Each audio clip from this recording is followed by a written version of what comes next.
Hello students, मैं Dinesh Kumar Jain, डीजीएसएल from Kota. मेरा channel मेडिट्रिक Kota. आज मैं आपको न्यूटन्स लॉज ऑफ मोशन के बारे में बताने जा रहा हूं। न्यूटन्स लॉज ऑफ मोशन जब अपन मैकेनिक्स पढ़ते हैं तो ये बहुत ही इंपॉर्टेंट चैप्टर होता है।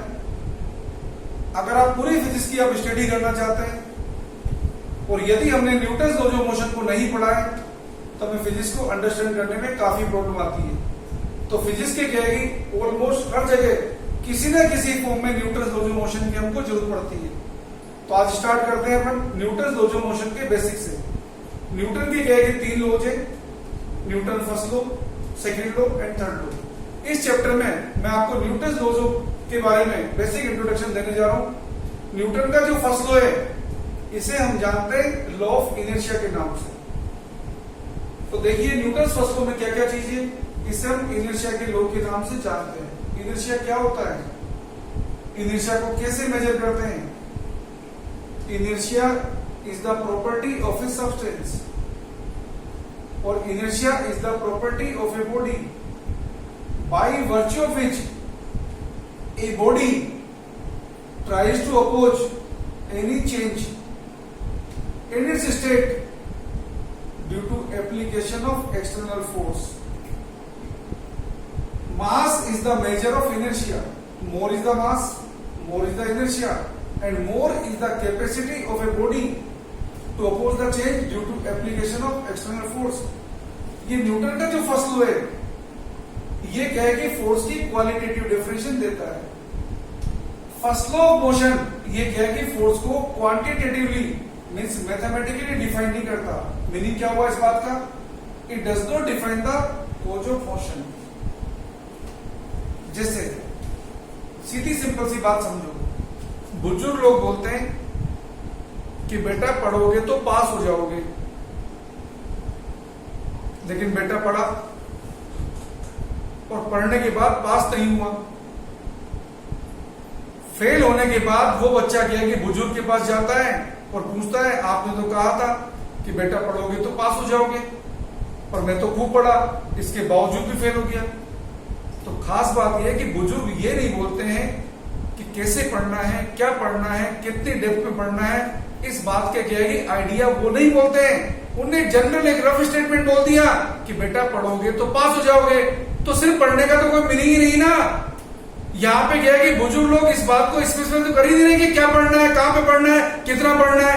यही बात न्यूटन के फर्स्ट लॉ में यहाँ पे क्या नहीं बताता है, ये मोशन के कोज को एक्सप्लेन नहीं करेगा, ये फोर्स को केवल क्वालिटेटिव डेफिनेशन देगा। क्वालिटेटिव से हमारा क्या मतलब है और अच्छी तरह से समझते हैं।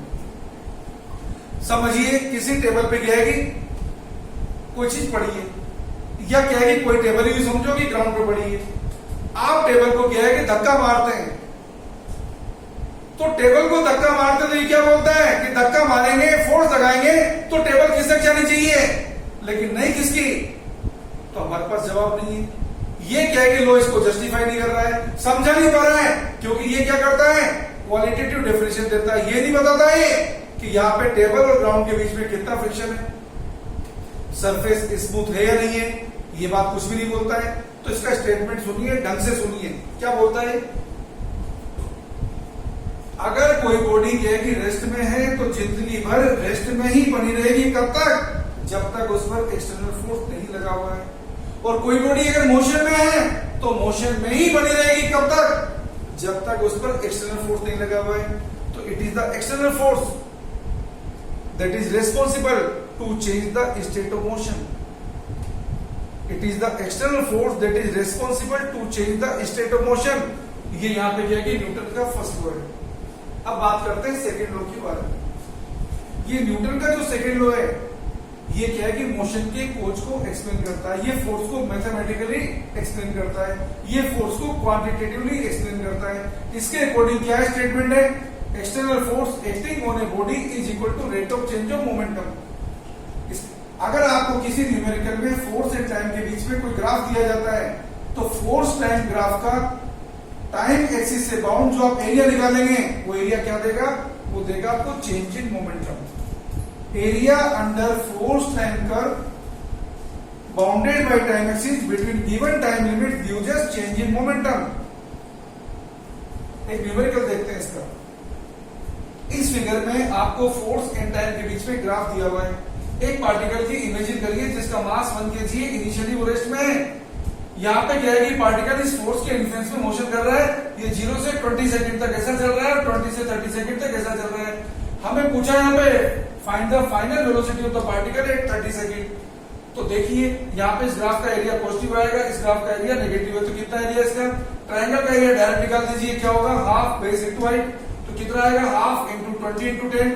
नीचे वाले ट्रायंगल का एरिया क्या आएगा? Half into 10, 10 cube 30 minus 20 into 4। तो देखिए यहाँ पे कितना है सोल्व करने से? ये आएगा 100 माइनस 20, जिसको सोल्व करेंगे तो कितना आएगा? 80। और क्या देगा ये देगा आपको चेंज इन मोमेंटम। मोमेंटम क्या बताता है आपको? अमाउंट ऑफ मोशन के बारे में। वेलोसिटी क्या बताती है? मोशन के बारे में।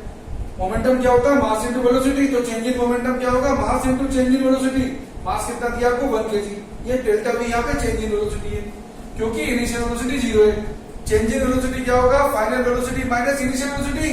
तो यहाँ पे पार्टिकल की फाइनल वेलोसिटी कितनी मिल रही है? 80 मीटर पर सेकेंड। अब हम बात करते हैं न्यूटन थर्ड लॉ के बारे में। न्यूटन थर्ड लॉ को किस नाम से जानते हैं? इसे एक्शन रिएक्शन लॉ के नाम से जानते हैं। स्टेटमेंट क्या है इसका? ये बड़ा इंटरेस्टिंग है, बच्चे इसमें कंफ्यूज होते हैं। क्वेश्चन बहुत बड़ा इजी आता है, लेकिन फिर भी क्या है कि फंडामेंटल्स क्लियर नहीं होने की वजह से बच्चे इसमें गलती कर देते हैं।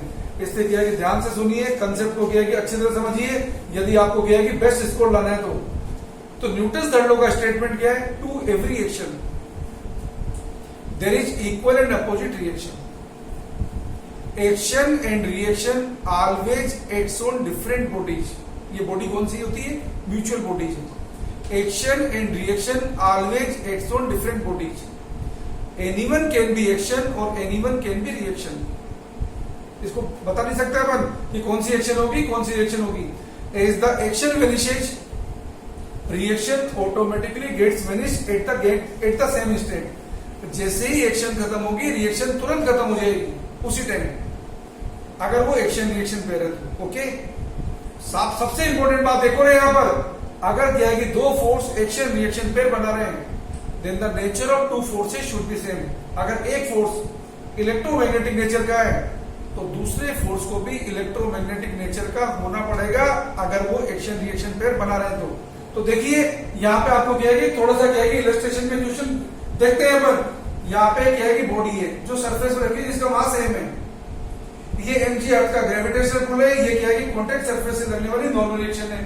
अगर कोई आपसे पूछता है कि ये n और mg यहाँ पे एक्शन रिएक्शन पेयर बना रहे हैं या नहीं बना रहे हैं, तो कई बच्चे क्या है कि थोड़ा कंफ्यूज जाते हैं, वो बोल देते हैं बना रहे हैं। ये नहीं बना रहे हैं, क्यों नहीं बना रहे हैं? इसके क्या है कि आपको क्या है कि रीजन समझा रहा हूं।